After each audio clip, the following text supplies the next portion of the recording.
Yo, what's going on YouTube? It's your boy Charific here, coming at you with the second movie analysis. Finally, after months of a hiatus. But I am still joined by Wannabe Reviewer who has been locked in my basement. Hello, I'm still here. Yes, he is.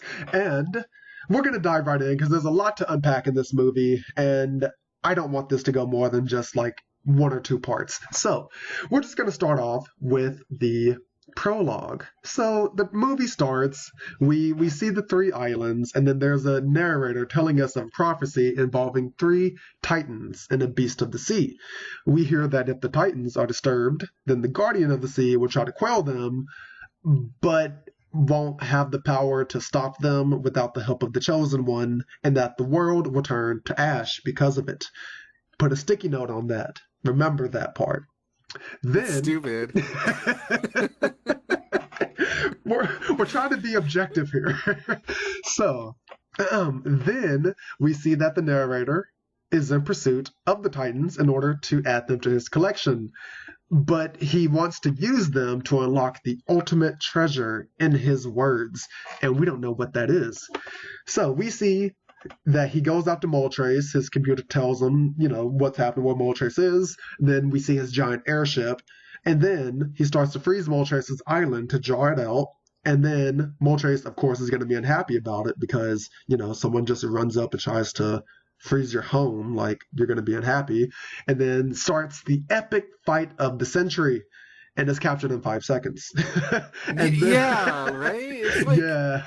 If this is easy to catch Pokemon, like legendary Pokemon, why have we never seen anyone else ever do it? It's literally laughable how quickly Moltres gets taken down and captured. Like, he throws out some weird mechanical circles and literally just traps it. That's it. So the prologue ends with the villain, who we're just gonna assume that he's the villain now because he's catching Pokemon without a Pokeball, and apparently that's the line that people draw. You can throw Pokeballs all day long, but if you use anything else, you're a villain. But he's claiming that he's going to capture the other two so that he can get the Beast of the Sea. And then he mentions the name we Lugia. See something under the water. I was like, we see something under the water, swimming around menacingly. Yes, we do. And we don't know what that is. So maybe later on in the movie, they'll tell us what it is in an epic showdown. Or not. So we have Act 1. And this act mainly revolves around the village festival, and we'll get to that. So we start off with our heroes on a boat. We have Ash, Misty, the worthless Brock replacement, and then I don't know who the boat driver is. I think she might just be a one-off. We literally don't know who she is, but they're like referring to her like we should know who she is. Yeah. Which is weird. Yeah, and I watched the Pokemon Orange Islands anime, and granted, it's been years, but I still faintly remember it, and I remember never saying her because they rode on the back of Lapras the entire time to get in between the islands. So I don't know where the movie takes place in the Orange Islands universe, but apparently she's just one of their friends that they met, and she's taking them to an island, so I don't know. And I think it's interesting because Useless Tracy says that they should take their Pokemon out for some fresh air, and then we get a song that plays along that as they do it. I didn't really like the song. I thought that maybe they were trying to do the same thing that the first movie did with an introductory song as we see different Pokemon and whatnot. It just didn't fit with me. I don't know why. What do you think about the song? I just think it's a little too poppy. Yeah. I don't know. In the first movie, they used a remix of the theme, and it worked. It was good. Yeah. This just sounds a little too poppy. It sounds a little too try hard, I guess. It's kind of weird to explain. Yeah. So I don't know. It just doesn't seem to fit. So that's one thing that we both noticed. And then also, I wanted to point out, shame on Misty, because she released all of her Pokemon except for Psyduck. She just kept Psyduck's Pokeball just in the bag and threw it in the corner, and then Psyduck just released itself. That was kind of rude. Well, it's canon that she hates Psyduck. That's why. That's true, but come on, man. At least let it get some fresh air every once in a while. But no. But I will give the movie credit because I thought it was funny how, like, Ash releases all of his Pokemon and we see Charizard and it starts, like, shooting fire, so he brings it back. And then he releases Snorlax and the boat just, like, almost tips over. So I thought that was a nice little inclusion. And that was a nice little touch. Yeah. But I don't know, that was that. Luckily, the bad song ends quickly, and then the protagonists encounter a storm that just happens out of nowhere, sort of like the first movie. And then we also see the shadow of the mysterious Pokemon underwater again. And then they get knocked off course because of the storm and end up, like, how do you pronounce it? Like, is it Shimudi? Like, Shimudi Island? I don't know, dude. I don't know. Some made up crap. Who cares? Yeah. So they wind up. Yeah. So they wind up on Shimudi Island. Team Rocket also ends up there. Before that. Yeah. What up? Before that. Yes. As Team Rocket's following them and the storm starts kicking up. Yeah. I like how none of the Pokemon are really paying attention. But for whatever reason, Pikachu's just looking into the distance, like he knows something's going on. Yeah. Yeah, I didn't even pick up on that. Yeah, they make it very important that Pikachu is, like, aware of something happening. That kind of comes up later if you notice. So. Yeah, I guess it did. Like, I noticed later when Pikachu does it, but I just didn't pick up on it here because technically Pikachu shouldn't be aware of anything yet because for the most part, like, everything is normal, and it's like later on they keep cutting back to Pikachu, and he has like this serious look on his face. Yeah. Like, oh no, something's happening. I didn't even notice that. No, that was a good thing to bring up. So yeah, that was kind of cool. Well, I guess not cool. Sort of like breaking continuity maybe because technically Pikachu shouldn't like know anything yet, right? So nope. So yeah, that's another thing. You'll notice that there's as you can tell by our tone, this wasn't a favorite movie of ours, but we'll get into all that later. Team Rocket shows up and breaks the fourth wall, and I thought it was kind of funny how they did it because what was it, like, either Jesse or James brings up like the storm in the distance, and then Meowth is like, "Oh, I've seen this movie before," and it's like, haha, he's referring to the previous one that they shouldn't have memory exactly. of. Yeah, they break the wall a few times, which is weird, but we'll get to that later too. Yeah. Let's see. So we talked about the Team Rocket part, and then we cut to Kanto, where we're shown that the weather just starts acting strangely as well. It's a nice day. Ash's mom is out gardening with Mr. Mime. Then Professor Oak shows up. They start talking, and then it's a sunny day, and then out of nowhere it starts storming, and then the storm turns into snow, which, as Ash's mom brings up, it's summertime, so it shouldn't be like that. And then Professor Oak mentions how the Pokemon are behaving strangely and how Pokemon are more in tune to nature than humans are.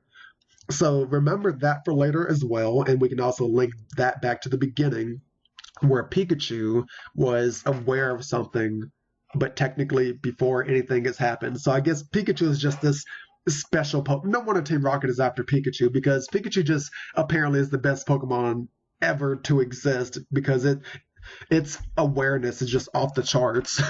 But then we go back. The movie also makes some cuts a lot too, back and forth. But we go back to our protagonists, and they're meeting the natives on the island who are having what they call the Legend Festival. And we learn that from the looks of it, all the natives really like the festival, like doing it every year, except for this snarky little girl named Melody. And then I think Melody comes down, or like the villagers, asked to be introduced to everybody, and for some reason they only introduce Ash as if he's the only one on the boat. Like, yeah, it was really weird. They're like, "Oh, I'm Ash and I'm a trainer," and they're like, "Oh my god, a trainer!" Like they've never seen one before. Yeah, and like he's apparently so special, and they start welcoming him, and it's even really though awkward. even though Misty, like, don't get me wrong, they should definitely ignore Tracy because he's worthless, but Misty's literally a gym leader.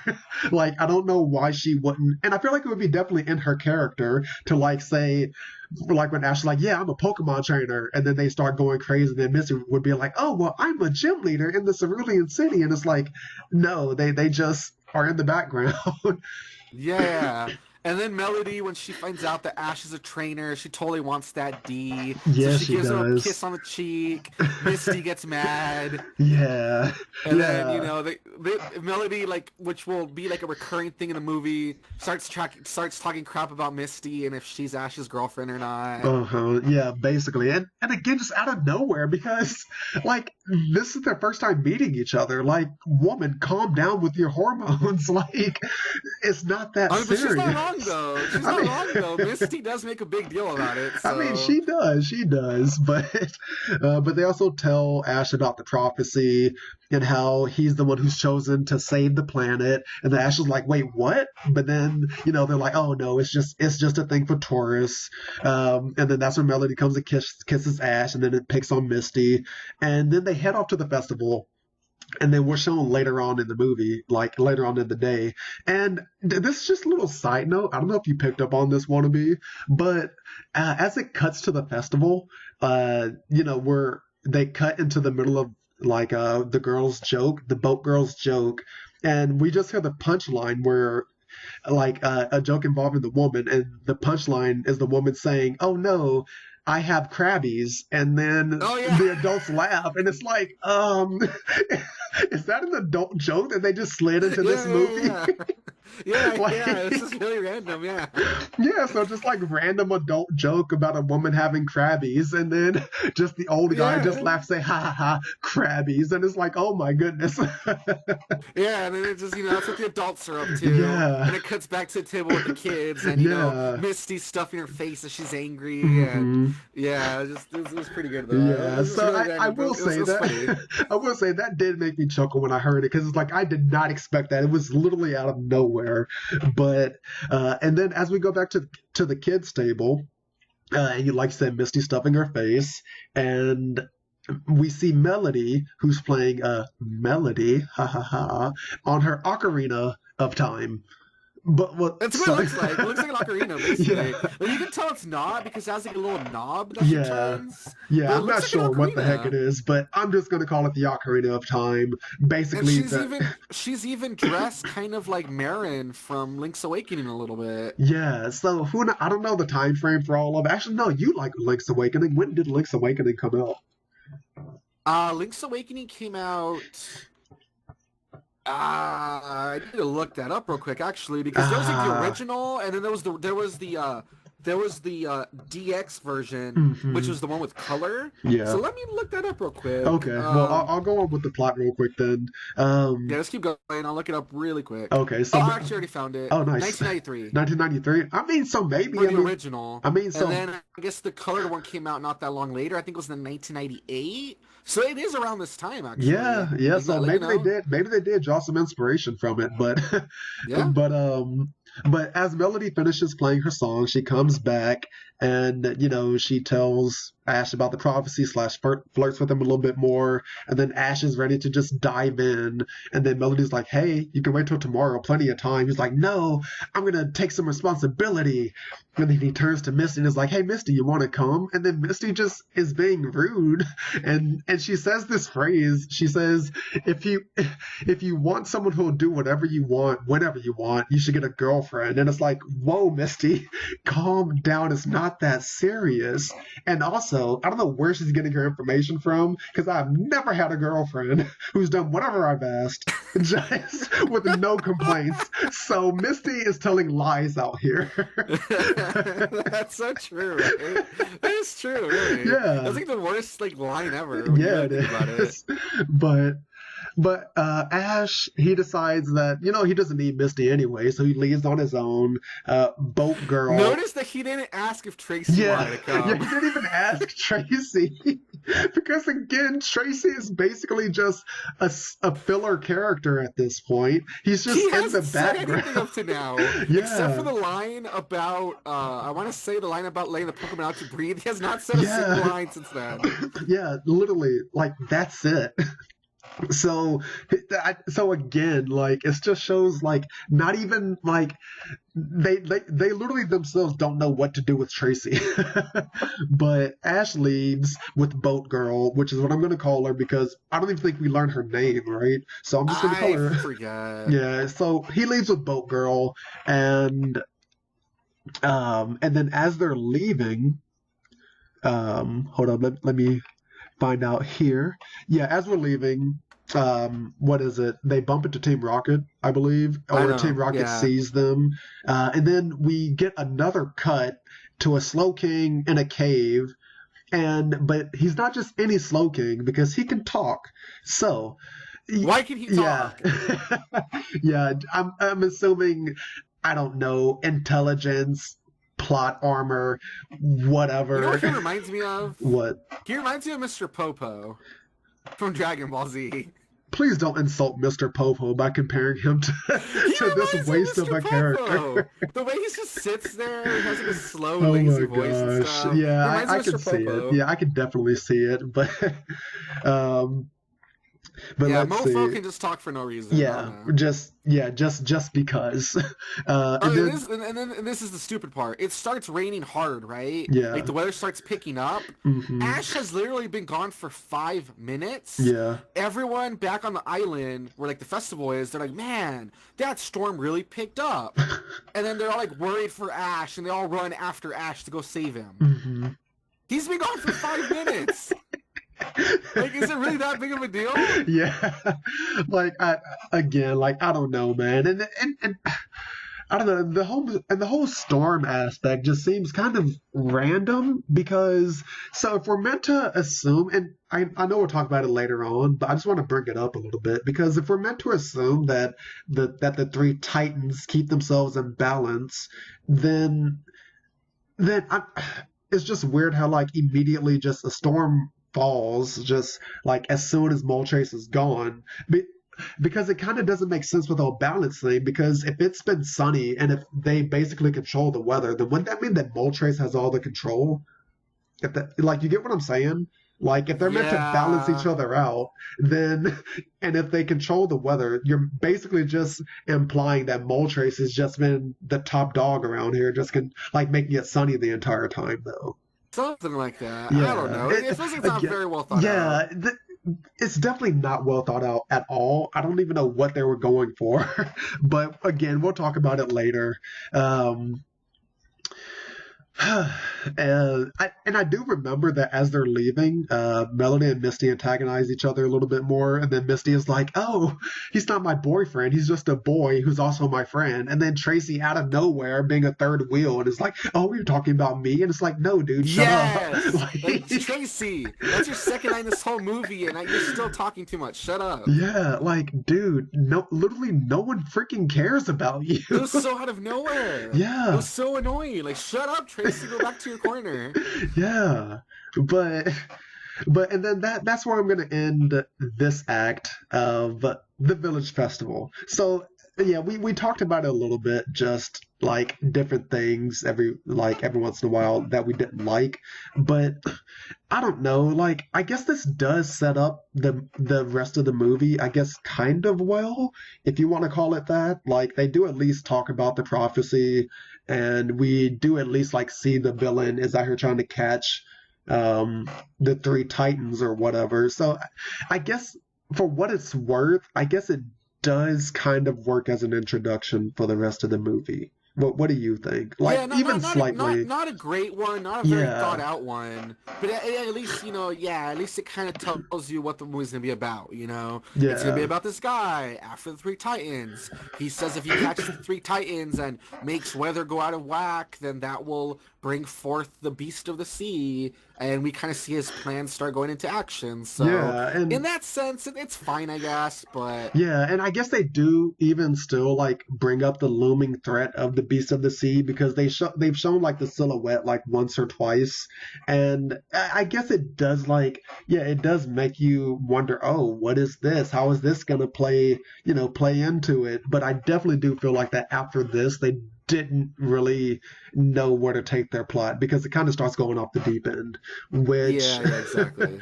which looking at the time, we might have to talk about that in the next video because I don't want this to get too long. And we have, I feel like we've talked about a decent chunk of the movie. We've, we're That's getting the thing there. too. So We're already like a third into the movie yeah, at this point. yeah, we're a third into the movie. The pacing of this movie is non-existent. Like it's not Like, great. Like not a lot no, happens. no, Not a lot not at happens. all. But again, though, like we'll talk about it more at the end when we give our final thoughts into the movie about whether or not it's a good movie. So you guys will, figure out how we feel about the rest of the movie and if the movie can redeem itself. But if you want to know that, stick around and make sure that you follow Wannabe Reviewer. He does spoiler-free reviews and podcasts every week. Hopefully, he's been doing better. But yeah, then he's got some cool stuff planned for the month of October. So yeah, just why not stick around and see what he's gonna do. But with that, we're gonna end off this part one of the movie analysis of Pokemon 2000. So, you know the drill. Comment, like, and subscribe. And I'll see you in the next episode. Bye. Later.